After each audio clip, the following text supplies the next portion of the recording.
What's going, everybody? Crazy Dog back with another college football team overview, whatever you want to call it. And I've only got about 5 or 6 more of these things left. And then once July comes around, I'll do NCAA conference previews. And then that'll do it. Because guess what, guys?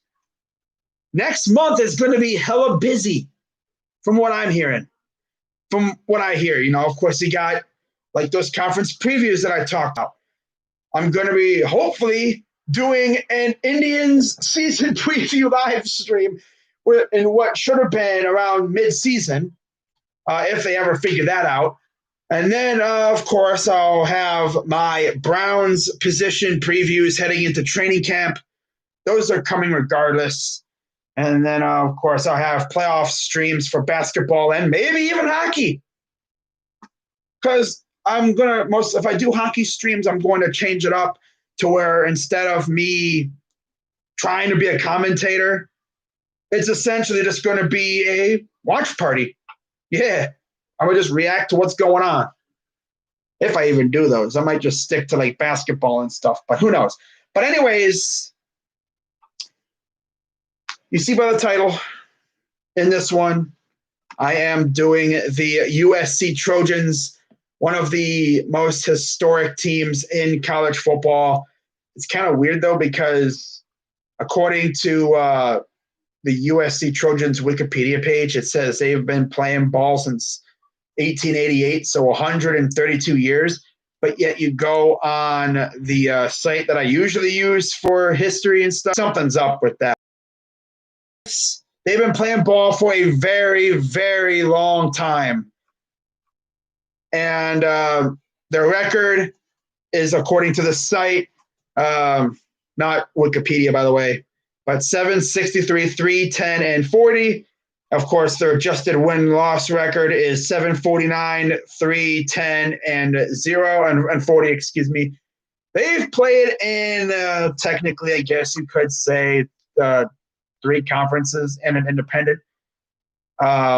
Independent, of course. That I don't think they included the independent years in this thing here. But they were in the PCC, the AAWU, and then the Pac-8, 10, and 12. 39 conference championships, 55 bowl games.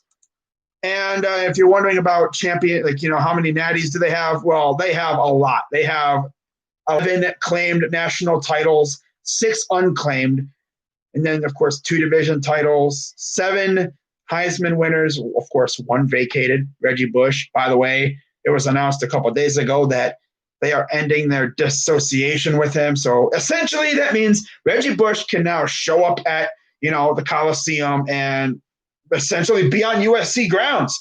They did not allow him to be really anywhere near the grounds. They essentially had a restraining order against him. Not really, but yeah, you might as well say they did. He was not allowed anywhere near USC because of all the crap that happened, but they finally announced that he can now be on USC grounds, so he can show up at the stadium and all that and interact with people. So that's cool. But looking at, of course, the site is Sports Reference, by the way. Sports Reference is a really good site to use for like records and stuff. But 58 times they were ranked in the preseason AP poll, 49 times in the final AP poll, and they've been ranked a total of 772 weeks. That's insane. And then, of course, they play at the Los Angeles Memorial Coliseum, and the capacity is 93,607. Of course, they have shared that stadium with the Los Angeles Rams and I think the Raiders, too, if I'm not mistaken. But yeah, they've shared their stadium with NFL teams before. And of course, that is in Los Angeles, California. So we're going to go from when they started in the Pac-10 or Pac-12, because obviously Pac-12 has only been around for a couple of years. So we're going to go Pac-10. That's the second most recent one. 1978 was the first season of the Pac-10. So they added 2 more teams to it. Their coach was John Robinson. And they had a nice little streak of bowl wins as from 1974 until 1979. They won bowl games. And during that span, they went 10-1-1 in 74, 8-4 in 75, 11-1 in 76, and 77, 8-4, 12-1 in 78. And then 79, they went 11-0-1. So technically undefeated. And of course, you look at the 80s, 8-2-1 in 80, 81. They lost in the Fiesta Bowl, went 9-3. And then 8-3 in 1982 with John Robinson as their head coach. He was there from 76 until 82. So what was that? 7 seasons? Not too bad. Ted Tollner in the town, and 4-6-1 in his first year in 83. 84, they went 9-3. 85, they went 6-6. 7-5 in 86. 87, 8-4. I'm sorry, Ted Tollner was only there for 4 seasons, and they went 4-6, 9-3, 6-6, and 7-5, including 3 bowl game appearances in this last 3 years. 1 win in the Rose Bowl in 84, 2 losses. Aloha Bowl in 85, and Citrus Bowl in 86. So then they let him go, brought in Larry Smith. He'd be there for a little bit as he would make 5 bowl games, and he would only win 1. And that 1 win came in 1989 in the Rose Bowl when they went 9-2-1. The other years, 8-4, 10-2, 8-4-1, and 3-8. 8-4 in 87, 10-2 in 88, 9-2-1, of course, in 89. And in 1990, they went 8-4-1. So 9-2-1, 8-4-1, and then 3-8 in 1991. In his final year, Freedom Bowl loss in 92, they went 6-5-1. So they let him go, and they bring back John Robinson, who would be there for another, little while. His first term was from 76 to 82. His second term would be from 93 until 97, so 5 seasons. And in that, they won 3 bowl games. In fact, they won all 3 bowl games that he played in. In fact, so in his first term, they won all the bowl games. Second term, they won all the bowl games. So, technically he was undefeated in all his bowl games. Imagine that. They won the Freedom Bowl in 1993, the year after they lost the Freedom Bowl with Larry Smith as their head coach in 92. So they get a redemption there. They go to the Cotton Bowl in 94. They win 8-3-1. And then 95, they go 9-2-1. They win the Rose Bowl. And then in his final 2 seasons, they do not make a bowl game, although they do win 6 games. Normally 6 games is all you need to be bowl eligible, but they did not get in, unfortunately. And then they brought in Paul Hackett to be their coach for 3 seasons. And in those 3 seasons, they had 1 bowl appearance, and they lost in the Sun Bowl 8-5 in 1998. And then 6-6 in 99, 5-7 in 2000. And they realized this guy ain't it. He's regressing. So then they went out and they brought in some dude named Pete Carroll. And when I say he was one of the best college coaches out there, well, 2 seasons where they lost more than 3 games. And it was his first and his last season at USC. As his first season in 2001, they go 6-6. They lose in the Las Vegas Bowl. And then from that point on, he would never lose a bowl game. Now, of course, they did have sanctions and stuff in those 2 straight years in 04 and 05, which completely wiped out a 12-1 record in 05, and then took away 2 wins in the 2004 season, which they still went undefeated, but it was 11-0. So 11-2 in 2002, win the Orange Bowl. 03, 12-1, win the Rose Bowl. And then, of course, 13-0, which would be 11-0 by thanks to sanctions and stuff, winning in an Orange Bowl. And then they would go 0-1 or 12-1. But again, all the wins would be wiped out thanks to the NCAA's hammer of truth or whatever you want to call it, But yeah, they would get whacked by the NCAA, completely wiping out all their wins. And in that season, they lose the Rose Bowl. And sucks to suck. And then following year, 2006, they go 11-2. They win the Rose Bowl, so there's redemption again.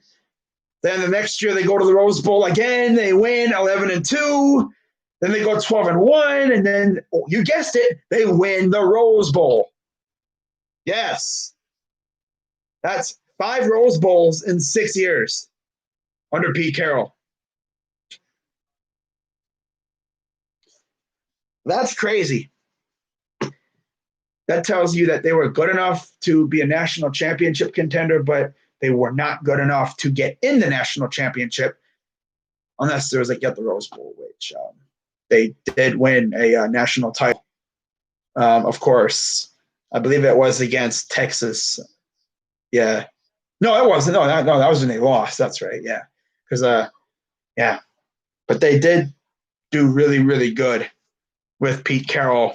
In fact, in 03 and 04, they won natties. And in those years, of course, one of those years was essentially wiped out. Well, no, they went 11-0. But they went 12-1 and 13-0 in those 2 years. They won the natties. So that's dope. So then, Pete Carroll, final year, 2009, goes 9-4, wins the Emerald Bowl, and then he would head off to Seattle to be their coach, where he still is to this day. And from that point on, it's almost like they would go through a whole lot of turmoil, as they would have 3 years or so of 3 and a quarter years of Lane Kiffin. Kind of weird. As 8-5 in 2010, they went 10-2 in 2011, but no bowl game. Dang, that's crazy. 10-2 and no bowl game. That's nuts. Then you go 7-6, you lose in the Sun Bowl. Then 2013 came, and this site literally has them having 3 coaches. Clay Helton went 1-0. Lane Kiffin 3-2. Ed Orgeron, yes, Ed Orgeron was at USC, and he went 6-2. They win the Las Vegas Bowl. 2014, Steve Sarkisian comes in. They go 9-4. They win the Holiday Bowl. Wasn't he the one that got drunk? I think so. And then 2015, follow that up with a 3-2 start for Sarkisian. And then they lose the Holiday Bowl. Then Clay Helton would take over, and then they would go 5-4. And then Clay Helton would stick around. 10-3 in 2016, winning the Rose Bowl. 11-3 in 2017, lost in the Cotton Bowl. And then they go 5-7 in 2018. And then this past season, they go 8-5, and they lose in the Holiday Bowl. Now, looking at what USC has in store when it comes to recruiting, obviously, people are always used to talk about how USC owned California in recruiting. They dominated. Well, you got a team up north of you, a couple states up, called Oregon. They're starting to poach California kids. They're just going over there and just taking California kids, saying, come on, come over to the goods. Come on, come over here. USC ain't good. Come on, get over here. Get your butt over here right now. They're essentially just walking into California, and they're I guess you could say they're raiding USC's fridge. Yeah, of all their good stuff. They're raiding their pantry or their fridge or whatever. They're just taking all kinds of kids from California. That's what they do, taking advantage of the situation there. It's like you either play in USC and suck, or you come over here and try to win a national championship. What's it going to be? But yeah, looking at the schedule from last year for the USC Trojans. So 2019, of course, they started off with a win over Fresno State. They escaped 31-23. Then they beat Stanford. They lose to BYU because, of course, Utah, they beat them 30-23. They lose to Washington. Then they had Then they lose to Notre Dame. Then they crush Arizona, barely beat Colorado, get smashed by Oregon. That's another thing, too. Recruits see that, see that kind of stuff happen, and they're like, yeah, I think we're just going to head on over to Oregon. And then they beat Arizona State. They beat Cal. And then they finish off with a big win over UCLA. Then they go into the Holiday Bowl and they lose to Iowa. Ooh, that's crazy. Yeah. Yeah.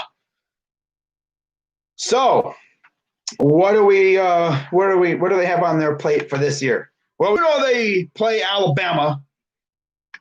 I've already talked about that game previously. But they have Alabama, of course, although we don't know what's going to happen with this whole virus thing going around. I expect them to play, but who knows what they're going to do. New Mexico follows that up, then Stanford, Arizona State, Utah, Cal, Arizona, bye week, Colorado, Oregon, Washington, UCLA, and then they end with Notre Dame this year. Oh, so they end with Notre Dame. Wow. And then, of course, the Pac-12 championship will move to Allegiant Stadium in Vegas. Because, yes, let's have a championship game in Vegas. Dope. Of course, it was in San Francisco last year. Now it's moving to Allegiant. It's going to be cool seeing that stadium, in action and stuff. Seeing what it looks like on TV. But, yeah, that's the schedule for 2020. I don't know what to expect from USC. Probably a winning record. They're probably going to get smashed by Bama. Could see them beating New Mexico, beating Stanford. I'm going to say they eke one out against Arizona State. I'm going to say they lose to Utah, beat Cal, beat Arizona, maybe beat Colorado, lose to Oregon, lose to Washington, beat UCLA, and then lose to Notre Dame.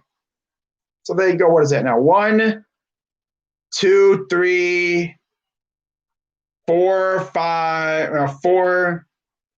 5, maybe 5 or 6 losses. So they're going to barely be like a winning team.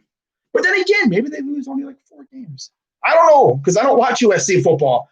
I mean, obviously, when they are on TV, I'm usually in bed or getting ready for bed. Of course, because they're on late at night. I mean, and when they are on my TV, it's mainly background noise because I'm not really paying attention, But anyways, that's the schedule for this upcoming season. Now, just for lulz, again, let's go into 5 years in the future, so 21 to 25. Let's see who they play in the next couple of years. So next year, 21, they got San Jose State, Notre Dame, and BYU. Okay, not too bad. 2022, they got Rice, Fresno State, and Notre Dame. Okay. 23, Nevada, Notre Dame, and BYU. I think it's safe to say Notre Dame and BYU are going to be pretty common on their schedule. 24, they got San Jose State again, and then Notre Dame. And then finally in 2025, Ole Miss. Man, could you imagine if Lane Kiffin is still at Ole Miss at this time?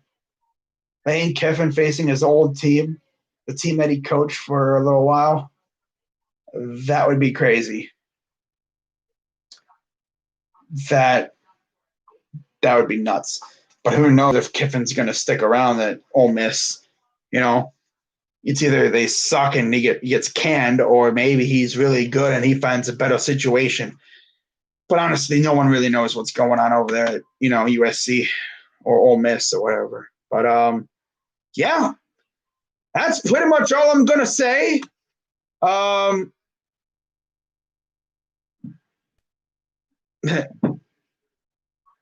What's up, Mid's plug? But I think I'm going to wrap this up now. So, yeah. By the way, I heard some good news regarding the Browns.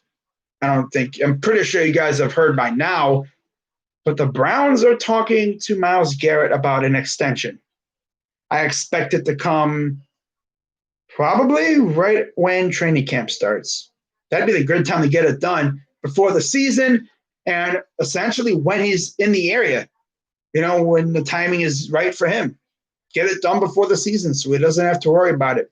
And they should have it kind of like what they did with Joe Bitonio. Have it take effect after his rookie contract expires. I'm pretty sure that's what they do already, but still. Because I know we did that with Bitonio. Helps us save money, Of course, his rookie contract expires in a couple years, so that'll be fun.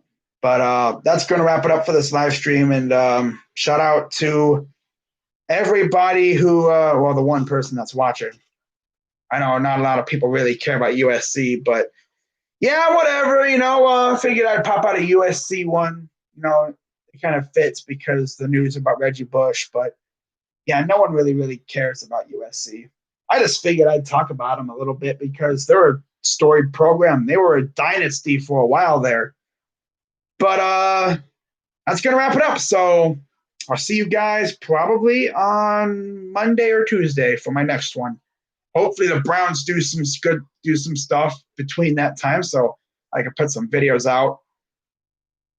But yeah, that's going to wrap it up, guys. And I will see you on probably I'm going to say Monday. So if not Monday, it'll be Tuesday. But until then, I'm Crazy Dog 99. Let's go Buckeyes. You already know. And I'm out.